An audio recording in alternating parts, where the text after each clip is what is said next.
Okay, so I replaced my crank pulley and that didn't fix it.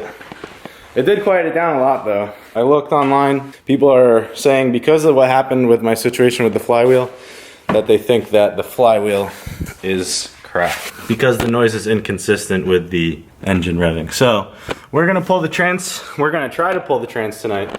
Me and Ryan have never pulled the trans before. I don't even know what a transmission looks like. So basically what we have to do is we need to remove the drive shaft, remove the trans mount, get a jack underneath the trans, undo the shifter, and then unbolt the trans from the bell housing. Ideally we'll take it off with the bell housing, but there's not enough room in there. And then once the trans is off, we can get the bell housing bolts off. And then off of that, we're gonna take off the clutch, the pressure plate, and then the flywheel. Of course, the flywheel is right at the end. We'll see if we're gonna need a pull or anything, but at least if I can see the flywheel, we can see what's going on. So we'll see what's going on. We're gonna try to vlog it as good as we can, but it's gonna be messy in here, so. Alright, so this is the rear drive shaft. This is the diff right here. We just gotta disconnect these drive shaft bolts. To twist the drive shaft, you just kind of move it like that. And I guess there's only 4. I thought there were 6, but you just got to disconnect these 4 drive shaft bolts, and the drive shaft slides that way towards the trans. The yoke, the drive shaft yoke goes into the trans, and then this kind of drops out. We're not sure if we need to pull the exhaust yet, but I guess we'll find out. Okay, got the exhaust out. Custom homemade exhaust from the previous owner. So the way that this works is there's only 1 bolt left on the drive shaft. We did that, so we can hold it in. So the drive shaft is literally as easy as just, well, take your exhaust off first. That's really what should have happened there. And then just like that. Oh yeah. And she's out. And that is how you take the drive shaft out. 4 volts, and it just slides out. And then put your drive shaft bolts back together so you don't lose them. It's surprisingly pretty light. Yeah, it's not heavy. While you're under here, it's not a bad idea to nut and bolt everything. My rear end looks pretty solid as opposed to my front end, which is like basically totaled. But it looks pretty solid down here, all things considered. Like no rot.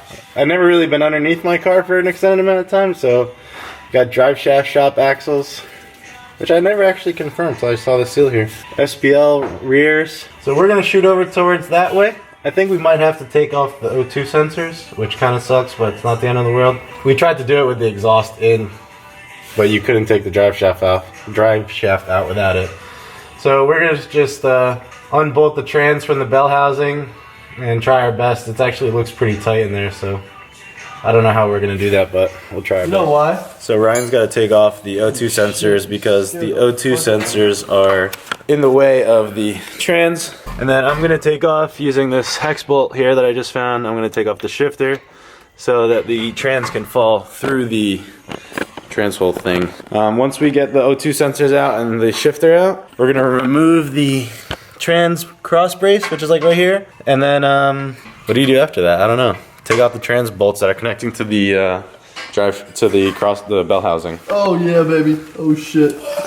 I got that on video. It's falling on the light. Alright, so we got 2 of the trans to bell housing bolts out, and now we are trying to get the upper bolts.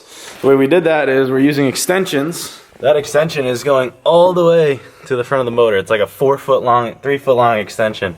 So we're gonna see how that works. I just tried putting the jack handle on it and it's flexing on the wrench too hard. So those bolts are really tight on there and it kind of sucks because it's giving us a hard time, but we're gonna try to get it out. We don't know how many bolts there are on the bell housing. It looks like it was actually missing a couple of them. Not surprised because the previous owner of this car definitely hacked this swap. We're trying to put her back to where she needs to be, and we're gonna see if we get the trans out tonight. That's our goal. Okay, it is 1:39 a.m. We've got the trans all bolted out. All 8 trans to bell housing bolts are out, and we need to figure out how to pull the trans out. We don't know what to do. So what's gonna happen is we're gonna put the other jack that's holding the rear end. This jack, we're gonna put it on the back, and then me and Ryan are gonna go towards the front of the motor and just wrestle it off. So that's what we're gonna try to do right now.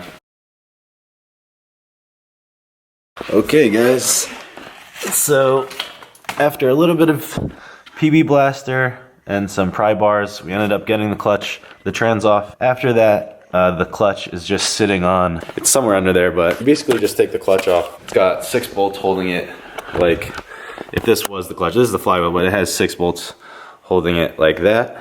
You remove those bolts, the clutch and pressure plate fly off. Make sure the clutch and pressure plate are being held by something, because when the last bolt comes out, it falls out.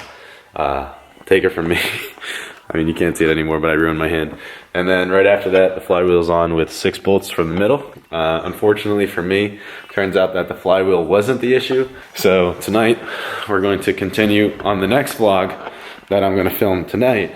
I'm gonna pull my valve covers off. I don't know what to do with this messy wiring, but I'm gonna pull my valve covers off and we're going to get in there and I'm gonna see what's going on with my engine. I'm actually hoping that it's a valve train problem, but if you needed help pulling your trans out of a swapped car with an LS in it, now you have a rough idea how I did it. To get to the top bell housing bolts on the non-accessible area of the block, what I did was I jacked up the bell housing and I actually just got an Allen key in here and I used this paintball marker. I know this isn't the best way to do it, but I used this paintball marker to get leverage on the Allen key and it worked actually perfect.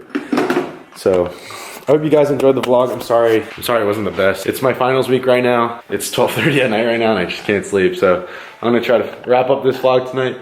If you guys enjoyed the video, please like, comment, share, subscribe, and stay tuned for part 2 of how to take your valve covers apart and look into your engine and diagnose a ticking problem. So stay tuned and thank you for watching.